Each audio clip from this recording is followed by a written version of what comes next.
चाहे वो हिंदू हो, मुसलमान हो, सिख हो या ईसाई हो, ब्राह्मण हो या दलित हो, गोरा हो या काला हो, सबके लिए बराबरी की बात की गई है। जब सबके लिए बराबरी की बात की गई है तो उस बराबरी का हक जब हम मांगते हैं, जब हम कहते हैं कि हमको मनुवाद से आजादी चाहिए, हमको जातिवाद से आजादी चाहिए, जो धार्मिक उन्माद है, जो सांप्रदायिकता है, हमको उससे आजादी चाहिए, समाज के अंदर जो गरीबी, लूट और भूख है उससे हमको आजादी चाहिए, और हर एक इंसान को, चाहे वो अमीर हो या गरीब हो, महिला हो या पुरुष हो, ब्राह्मण हो या दलित हो, हिंदू हो या मुसलमान हो, सबको आत्मसम्मान से जीने का हक है। हमको इस आत्मसम्मान की आजादी चाहिए। तो इस बात से आपको पेट में दर्द क्यों होता है? इनको पेट में दर्द इसलिए होता है क्योंकि इनको संविधान में भरोसा नहीं है। इसीलिए ये कहते हैं कि हमको हिंदू राष्ट्र बनाना है। भाई, इस देश को तुम इतना हल्का मत समझो।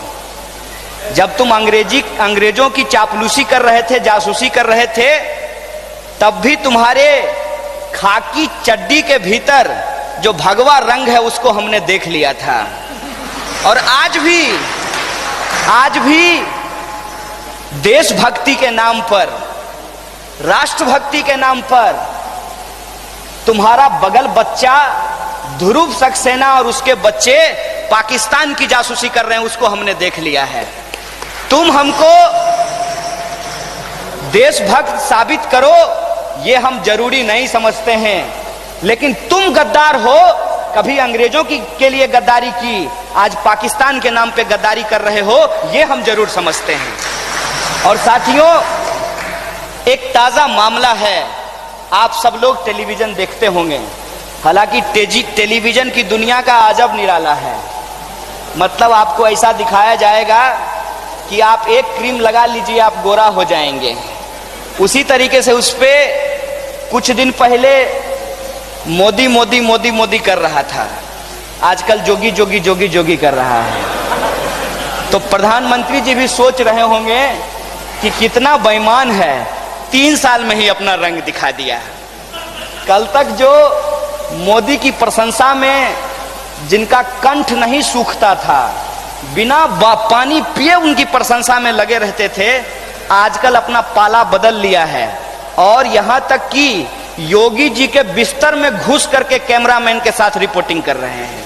क्या खाते हैं, क्या पहनते हैं, कितना बार नहाते हैं। शुक्र है कि ये नहीं कह दिया कि कितना बार जाते हैं। आप ये समझ लीजिए कि टीवी पे ऐसा माहौल बना हुआ है। हिंदुस्तान के अंदर कुछ भी हो जाए, किसी भी इंसान को, चाहे वो गरीब हो, पिछड़ा हो, शोषित हो, अल्पसंख्यक हो, आदिवासी हो या महिला हो, उसको डरने की जरूरत नहीं है। ये देश इनका बपौती नहीं है। इनका सारा नौटंकी इनके पास पहुंचा देंगे, उन्हीं को समझा देंगे कि यह देश तुम्हारा बपौती नहीं है। उनको कभी भी डरने की जरूरत नहीं है। इनसे कभी घबराने की जरूरत नहीं है।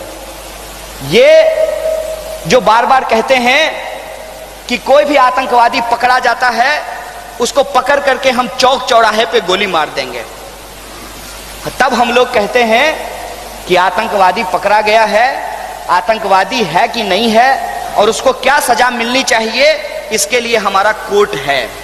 और देखिए हमारे कोर्ट सिस्टम को, जिसको इन्होंने बर्बाद करने की भरपूर कोशिश की है, फिर भी कसाब को यहां पे प्रॉपर ट्रायल मिला था, पूरा अधिकार उसको दिया गया था।